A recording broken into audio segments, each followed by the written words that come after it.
Gadis itu begitu berbunga-bunga saat hendak datang menemui keluarganya. Dia terlihat berbeda dan sangat cantik. Namun senyum kembangnya tiba-tiba berubah menjadi layu. Dia terpana saat menyaksikan apa yang sedang terjadi di hadapannya. Ya, ayahnya benar-benar melakukan doa persembahan terakhir untuk dirinya. Ayahnya benar-benar menganggapnya sudah mati. Seakan tidak ada lagi rasa kasih sayang sang ayah akan putrinya ini hanya karena sesuatu yang dituduhkan padanya. Tubuhnya bergetar, lututnya terasa lemas. Gadis itu hanya terpaku saat melihat ayahnya menyebutkan namanya. Saraswati. Saat ditanya siapa nama orang yang akan didoakan sebagai persembahan terakhir itu, dia hendak berlari. Namun ketika ia membalikan badannya, pemuda itu sudah berada di belakang. Mata pemuda itu tidak berkedip melihat foto sang gadis yang diberikan doa persembahan terakhir itu. Saru pun langsung pergi berlari. Dia benar-benar syok dan benar-benar tidak mengira ayahnya akan benar-benar melakukan hal itu. Indar memeluk Saru. Gadis itu mengatakan bahwa dia tidak akan menyerah. Dia akan terus berusaha mewujudkan keinginan sang ayah yang ingin memiliki menantu bertitel. Dan dia berharap ketika dia mendapatkan apa yang diinginkan ayahnya, ayahnya akan merestui dirinya dan memaafkannya.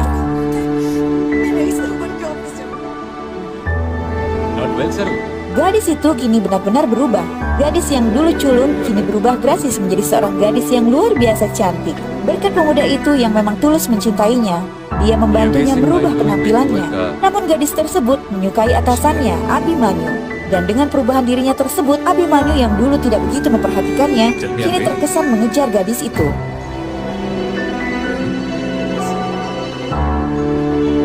Saat itu Abhimanyu mencari Saru ke tempat kerjanya. Namun gadis itu tidak masuk kerja. Indar mendatangi Saru dan bertanya mengapa dia tidak masuk kerja. Gadis itu menjawab dia takut bertemu dengan Abhimanyu karena dia khawatir dia akan berkata yang tidak-tidak di depan pria itu. Indar lalu menyerahkan daftar nama pria yang bertitel untuk Saru. Dia ingin membantu gadis itu mendapatkan pria bertitel sesuai keinginannya. Esoknya gadis itu pergi kerja.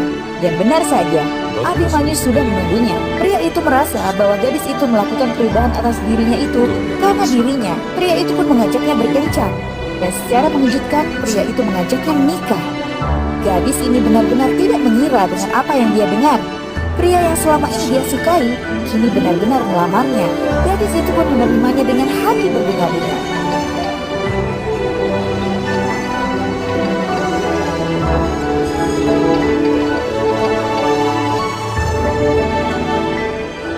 Pria pujaan hatinya kini melamarnya dan mereka segera akan menikah. Akhirnya dia mewujudkan impiannya, menikah dengan pria bertitel yang diinginkan sang ayahnya untuk menjadi suaminya. Pria pujaan hatinya ini melamarnya. Dia hanya bisa tersenyum getir melihat pasangan di hadapannya yang sedang berbahagia tersebut. Abhimanyu mengajak mereka untuk makan bersama untuk merayakan momen itu. Hatinya begitu sakit, namun dia ingin gadis yang dicintainya itu bahagia. Pemuda itu sangat sabar.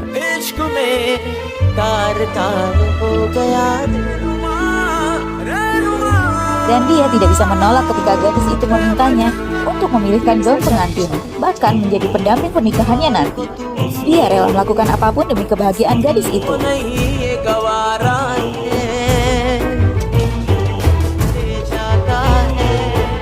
Dia mengejar bis itu yang di dalamnya duduk ayahnya Saru. Dia akan memberikan kartu undangan pernikahan gadis itu pada ayahnya. Namun sang ayah ternyata masih saja tidak mau menerimanya.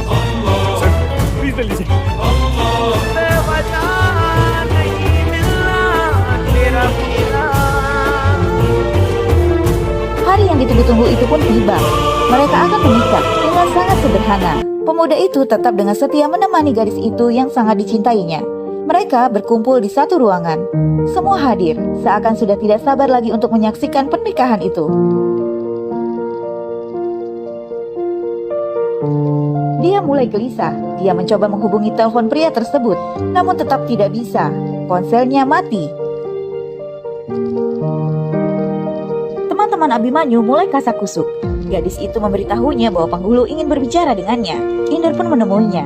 Penghulu mengatakan dia tidak bisa menunggu lagi karena pengantin pria tidak hadir setelah ditunggu sekian lama. Hati gadis itu hancur. Teman-teman Abhimanyu mulai menertawakannya. Dia pun segera pergi dari situ.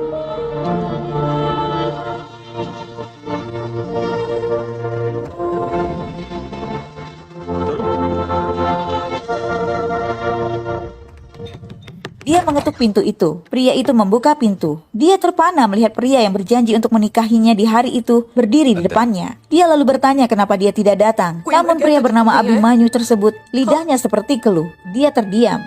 Lalu akhirnya dia berkata bahwa ayahnya tidak menyetujui hubungan mereka dan dia meminta maaf. I'm sorry.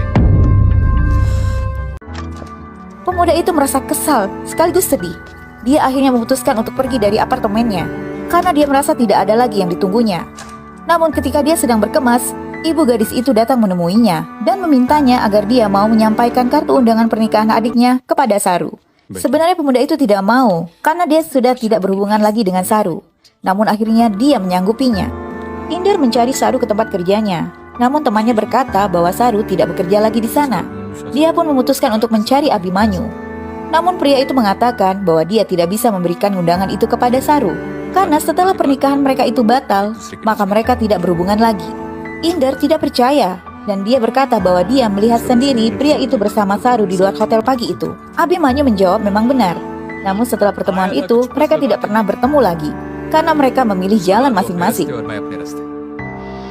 Pemuda itu panik.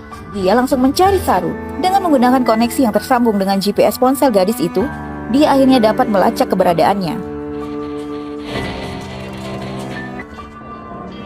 Dia akhirnya menemukan Saru. Dia melihat gadis itu sedang duduk sendirian di tengah hutan. Lalu Inder bertanya, mengapa dia pergi? Gadis itu menjawab, dia pergi karena dia merasa Inder telah mengabaikannya. Setelah kejadian di hotel malam itu, dia mengirimkan Inder pesan. Namun pemuda itu mengabaikannya. Lalu Inder menjawab, dia bukan mengabaikannya. Dia justru berpikir bahwa Saru akan memulai lembaran baru bersama Abimanyu setelah kedatangannya pagi itu. Dia tidak bisa berbuat apa-apa lagi. Lalu dia pun bertanya, setelah kejadian di hotel malam itu, lalu gadis itu menganggap dirinya apa? Saru akhirnya berkata bahwa pemuda itu bukanlah siapa-siapa bagi dirinya. Dia hanya pelampiasannya atas kekesalannya pada Abimanyu yang telah menyakitinya. Pemuda itu terkesiap. Hatinya benar-benar pedih. Dia benar-benar kecewa. Dia merasa tidak dianggap. Lalu pemuda itu pun pergi, meninggalkan gadis itu. Namun sebelumnya, dia memberikan kartu undangan pernikahan adiknya yang dititipkan oleh ibunya. Saru akhirnya menangis. Dia tiba-tiba langsung memeluk pemuda itu.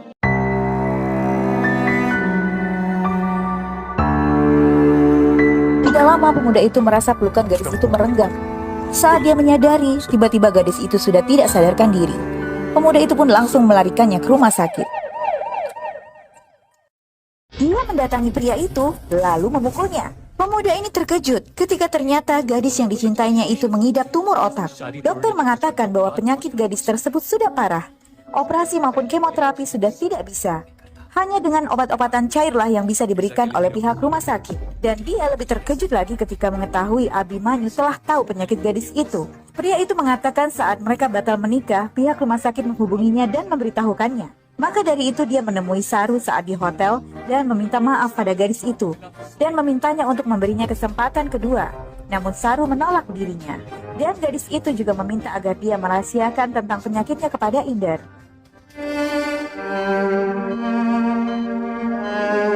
Pemuda itu menjaga gadis yang dicintainya itu selama berhari-hari hingga saat di mana hari pernikahan adiknya tiba, gadis itu sudah mempersiapkannya. Dia sadar. Namun karena dia tidak mungkin pulang ke rumah ayahnya, maka dia memilih untuk menyaksikan acara pernikahan adiknya dari rumah sewanya. Gadis itu lalu mendekor rumah sewanya tersebut. Dia sudah menyiapkan segala sesuatunya. Walaupun dia hanya berdua dengan Inder, dia tampak bahagia menyaksikan secara langsung pernikahan adiknya. Inder melihat begitu bahagianya gadis itu. Saru pun tidak terlihat menaruh dendam sama sekali saat melihat sosok ayahnya. Saru mengucapkan terima kasih kepada Inder. Pemuda itu lalu mengatakan bahwa dia ingin menikahi Saru. Namun gadis itu mengatakan bahwa dia masih trauma dengan pernikahannya yang batal bersama Abimanyu. Gadis itu belum memberikan jawabannya ketika tiba-tiba dia merasa ada yang tidak beres dengan dirinya. Dan Inder pun kembali membawanya ke rumah sakit.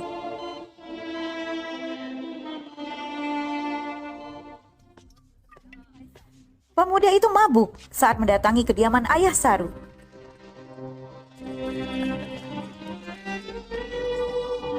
Lalu dia melepaskan kalung bunga yang melingkari foto gadis itu. अयो ये क्या कर रहा है?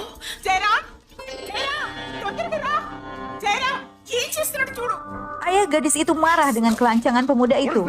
Pemuda itu mengatakan, jangan pernah mengalungkan bunga ke foto itu lagi. Jika tidak, dia akan datang lagi dan siap menerima tamparannya. Lalu pemuda itu pergi.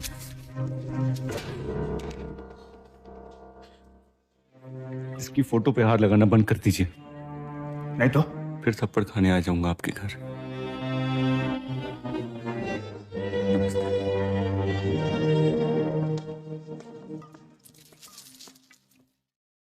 Tiba-tiba pemuda ini dijemput polisi karena laporan ayah Saru di mana dia telah mendatangi rumah ayahnya dan melepas kalung bunga dari foto putrinya.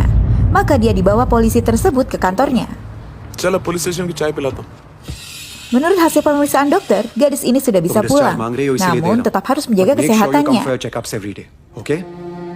Saru duduk sendirian dan menunggu pemuda itu, namun Inder tidak juga datang. Akhirnya gadis itu pulang sendiri. Pemuda itu memohon kepada polisi itu agar dia diperbolehkan pulang. Dia mencemaskan keadaan gadisnya. Namun polisi ini malah menyuruh anak buahnya untuk memasukkannya ke dalam sel. Dia memohon agar dia diperbolehkan untuk menelpon. Namun itu juga tidak diizinkan. अपने साहब को एक बार एक phone call करना है। अरे मैं कब से बोल रहा हूँ, आप समझ नहीं रहे। फोन तो मैं करूंगा। ये किधर जा रहा है? ये हमने तुझे पापा लोग बोल रहा हूँ, हाँ? ये पकड़ पकड़।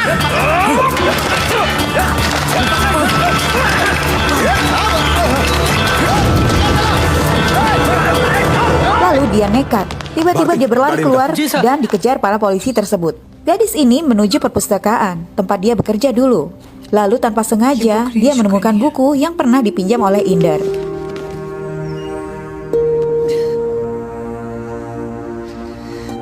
Matanya terpaku saat melihat ada catatan kecil pada buku yang pernah dipinjam oleh pemuda itu. Dan setelah dia melihat buku-buku yang pernah dipinjam oleh Inder, di setiap buku selalu ada catatan kecil dari pemuda itu untuk dirinya.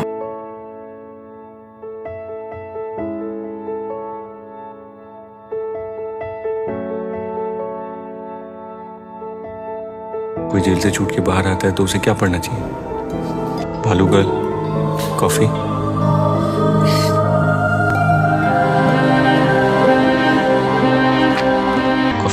Seperti yang satu itu, Inder meninggalkan catatan nomor ponselnya dan tiba-tiba gadis itu terkejut. Dia langsung menghubungi ponsel Inder, namun tidak ada jawaban karena ponsel itu tertinggal di sana saat pemuda itu dijemput polisi. Gadis itu akhirnya baru mengetahui bahwa pemuda itu sudah lama mencintainya.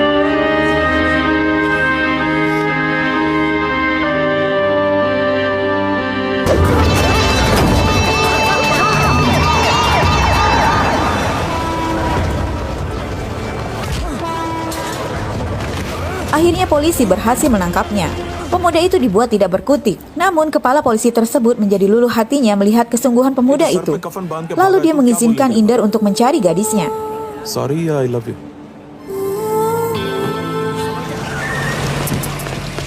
अरे थाम जरा।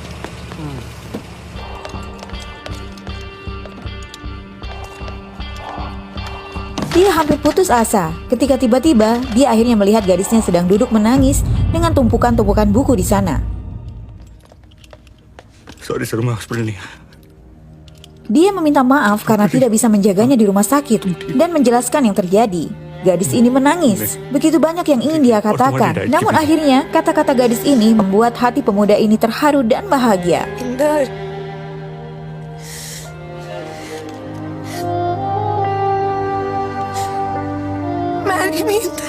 Gadis itu ingin dia menikahinya.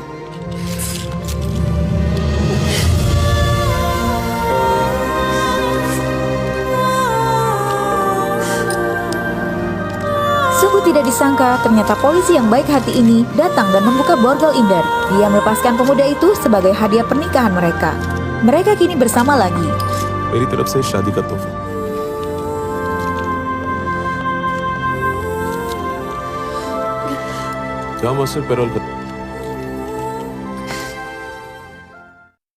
Malam harinya, Inder mendatangi kediaman ayah Saru untuk memberitahukan bahwa besok mereka akan menikah. Namun pemuda itu kembali terkejut ketika melihat ada kalung bunga di foto Saru. Dia pun kembali melepaskannya. Dia lalu mencari ayah Saru. Dia mengancam ayah gadis itu jika masih mengagungkan foto putrinya, maka dia akan menembaknya.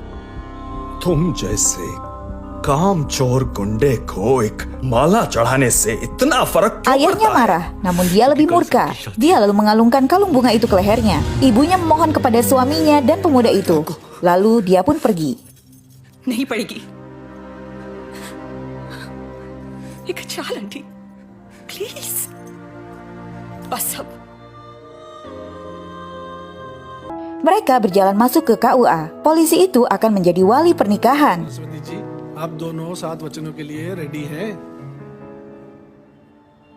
जी Mereka berdua mulai mengucapkan janji pernikahan. Sungguh suatu hal yang sangat mengharukan. Pemuda itu hanya terdiam memandangi wajah gadis cantik di hadapannya dengan sejuta harapan untuk kehidupan mereka mendatang. आप किसी भी प्रकार का पुण्य करो या दान आदि करो।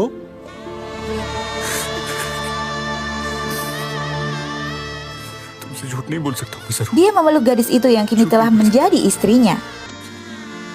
Kedua orang tuanya tiba-tiba hadir. Mereka tidak menyangka. Ayahnya masih dengan ekspresi dingin memandangi mereka. Inder ingin berlalu, namun gadis itu menarik tangannya. Lalu gadis itu langsung memeluk sang ayah dan memohon agar pria itu mau merestui pernikahan mereka. Please ना आज ये शादी होने दो। ये 20/52 Pemuda itu terdiam. Lalu pria paruh baya itu mengatakan kalau ada orang yang berani menembaknya karena telah mengalungi foto putrinya dengan bunga, maka Inderlah orang tersebut. Dan ayahnya kini merestui hubungan mereka karena ayahnya kini mengetahui bahwa cinta pemuda itu begitu besar pada putrinya. Gadis itu dan ibunya pun merasa haru dan bahagia. Ibunya memeluk putri kesayangannya tersebut. Lalu dengan senyum yang sangat bahagia, keduanya saling mengalungi kalung bunga. पहने थे माला।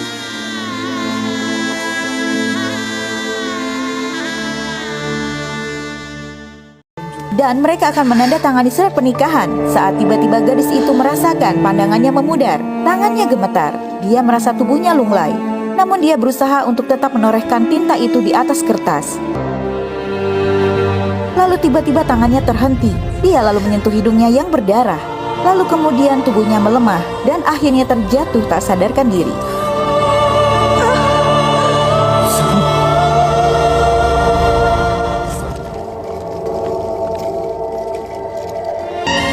Ayahnya terpana melihat keadaan putrinya yang sangat lemah. Sejuta penyesalan dan rasa sakit bersemayam di dalam hati pria tersebut. Dia tak kuasa kala putrinya memandanginya dan berkata bahwa dia ingin ayah dan ibunya tetap berada di sisinya. Gadis itu berkata bahwa dia sangat merindukan ayahnya.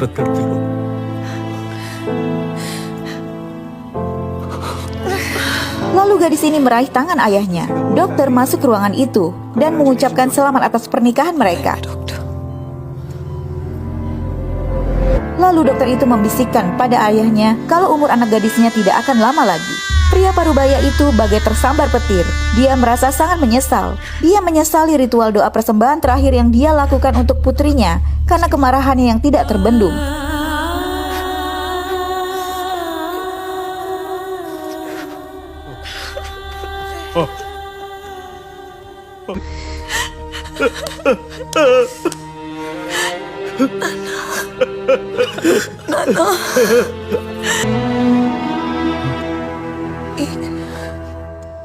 एक बहुत intelligent man ने मुझे समझाया, मन का हो तो अच्छा, ना हो तो और भी अच्छा, क्योंकि वो ईश्वर की मर्जी है।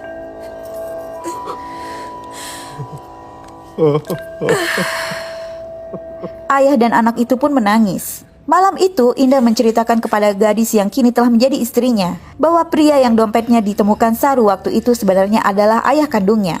Dia membenci ayahnya karena saat dia berusia 13 tahun dan tinggal dan diasuh oleh bibinya selalu disiksa suaminya. Dan pada suatu hari mereka bertengkar dan tanpa sengaja paman yang suka menyiksa bibinya itu terbunuh oleh sang bibi. Demi untuk melindungi bibinya, Inder mengaku pada ayahnya bahwa dia yang menghabisi pamannya. Namun ayahnya yang pengacara terkenal ternyata tidak mau membela dan memaafkannya. Bahkan dia membiarkan pemuda itu masuk penjara. Maka dari itu dia sangat membenci ayahnya. Gadis itu akhirnya meminta suaminya berjanji untuk mau memaafkan sang ayah. Lalu gadis itu pun meminta suaminya untuk mengucapkan selamat tinggal padanya. Inder terdiam. Gadis itu merasa waktunya hampir tiba. Dia lalu mengatakan pada pemuda itu bahwa dia mencintai pemuda itu hingga tiada batas waktu.